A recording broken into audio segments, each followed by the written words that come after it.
On the evening of June 28th, 2026, recreational boaters on Lake Mattoon in Cumberland County, Illinois, spotted something floating near the surface of the water. It was a severed human arm. The arm had distinctive tattoos. Illinois State Police were called. Divers entered the water, and what they pulled from the bottom of that lake, sealed inside black trash bags, weighed down with concrete, wrapped in duct tape, confirmed what investigators had feared from the moment they saw that arm. This was not an accident. This was not a drowning. Someone had put a man in that lake and hoped the water would keep him forever. The man's name was Dalewayne Turner. He was 38 years old. He was from Plainfield, Illinois. And the people who put him there were the two people he had trusted most in the world. On the grass won't wash away. Undetected footprints. To understand what happened to Dalewayne Turner, you have to understand who he was before it happened. His cousin, Crystal Maine, describes him this way. He was always wore a smile. He tried to make everyone laugh. He was a jokester, a devoted sports fan, a man who loved UFC fights and sports cars. But more than any of that, he was the kind of man you could call when things went wrong. Anytime I've ever called Dalewayne and I needed him, Crystal told investigators he was always there, no matter how big or small. If he could do it, he would do it. If he couldn't, he would try. That loyalty had been tested before. More than a decade earlier, Dalewayne Turner lost his mother to violence. She was murdered. Dalewayne survived that. He rebuilt. He kept going. And somewhere in the years that followed, he and his wife, Robin Turner, made a decision that reveals exactly the kind of man he was. Robin Turner was 62 years old. Dalewayne was 38. They were married. They shared a home at 2400 Ruth Fitzgerald Drive in Plainfield. And in that home, they also raised a young man named James Adams. James Adams was 26 years old at the time of this case. He was Dalewayne's half-brother. They shared a mother, the same mother who had been murdered, the same mother whose killer was Adam's own father. When Adam was 13 years old, Dalewayne and Robin took him in. They gave him a home. They gave him stability. They gave him family. They gave him everything. On the morning of Sunday, June 21st, 2026, an argument broke out inside the house on Ruth Fitzgerald Drive. Court records state that argument was about sports cards. Not money, not infidelity, not a threat, sports cards. According to statements later made to investigators by Dalewayne's brother, Stephen Turner, James Adams told him what happened next. Adams said he grabbed a knife.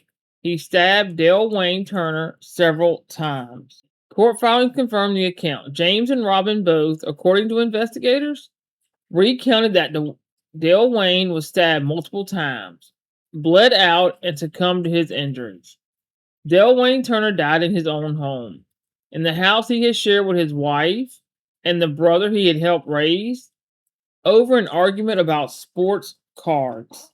They did not call 911. They did not call an ambulance. They did not call Dalewayne's family. They did not call the police. They put his body in a freezer in the basement. And then they contacted Dalewayne's relatives. They told him he had checked into a rehabilitation facility. He needed treatment. He wanted no contact with family. They asked everyone to respect his wishes. The family respected his wishes. They did not call. They did not visit. Why would they? Dalewayne was a grown man. The story was believable. And so his family waited unknowingly while the people responsible for his death cleaned the house around his body. Court documents obtained by ABC 7 Chicago reveal a text message chain between Robin Turner and James Adams. The message discusses carpet cleaner, bleach, a doll, moving heavy objects. In one message, Robin Turner sent 4 words: "Be sure to fully delete everything." Investigators later found evidence of recent remodeling throughout the home: freshly painted walls and stairs, a newly painted front door, replacement carpeting installed over the original floors, wood paneling removed from the walls. Everything in that house was being methodically erased. Lake Mattoon is located in Cumberland County, Illinois. It's more than 160 miles from Plainfield. The drive takes nearly 3 hours. Surveillance footage and license plate reader data would later trace Adams and Robin Turner to that area. State records obtained by investigators show that James Adams purchased weights and duct tape at a Walmart in Mattoon. Records also showed that Adams and Robin Turner had purchased concrete at a separate store days earlier. They placed Dalewayne's dismembered remains in a black trash bag. They added the weights. They poured in the concrete. They sealed each bag with tape. And they drove 160 miles south to put him in a lake. 3 hours there, 3 hours back, 6 hours to make sure Dalewayne Turner was never found. Illinois State Police took over the investigation immediately after the arm was discovered on June 28, 2026. Divers conducted systematic searches of the lake. Additional bags were recovered. The human remains inside were later confirmed through autopsy and identification procedures to belong to Dalewayne Turner. ISP released photographs of the distinctive tattoos from the recovered arm to the public, asking for assistance with identification. Crystal Maine, Dalewayne's cousin, was outside watering her flowers when her phone began ringing and ringing and ringing. She saw the photos circulate on the news. She stared at one, imagined for 5 to 10 minutes. She thought she recognized it. She told herself there was no way. No one she knew had been reported missing. She said a prayer for whoever it was and their family and went on about her day. She did not know she was praying for her own cousin. On July 1st, 2026, Illinois State Police executed a search warrant at the house on the Ruth Fitzgerald Drive in Plainfield. Officers took Robin Turner and James Adam into custody at the scene. Then they went to the basement.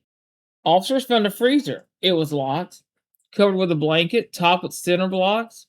Inside that freezer, investigators found the head, the neck, and the torso of Dalewayne Turner, the man who had been told to everyone he was safe in rehabilitation and been in that basement the entire time. Hidden, locked, buried under weight so no one could open it. While his family waited, while they respected his privacy, while they sent prayers to strangers they didn't know were him. He was in a freezer. On July 2nd, 2026, charges were filed through the Will County State's Attorney's Office. Robin Turner, 62, and James Adams, 26, both faced dismembering a human body, a Class X felony, and concealment of a homicidal death. Additional charges are expected as the investigation continues. In court, James Adams made a spontaneous statement to investigators. He said, "The one thing I will say is that I did it. But I did it out of self-defense. I will tell you guys that." Robin Turner offered investigators a different account. According to court filings, she claimed that Adams told her after the fact what he had done, that he had stabbed Dalewayne during an argument, placed his body in the freezer, and only then informed her. The investigation is ongoing. The full truth has not been established in a court of law. Both defendants remain in custody as of this recording. Dalewayne Turner's mother was murdered more than a decade ago. He survived that. He kept going. He built a life. He took a 13-year-old boy whose father had taken that same mother from both of them. He gave that boy a home. And James Adams stabbed him in it. Dalewayne Turner was only 38 years old. On the grass won't wash away. Undetected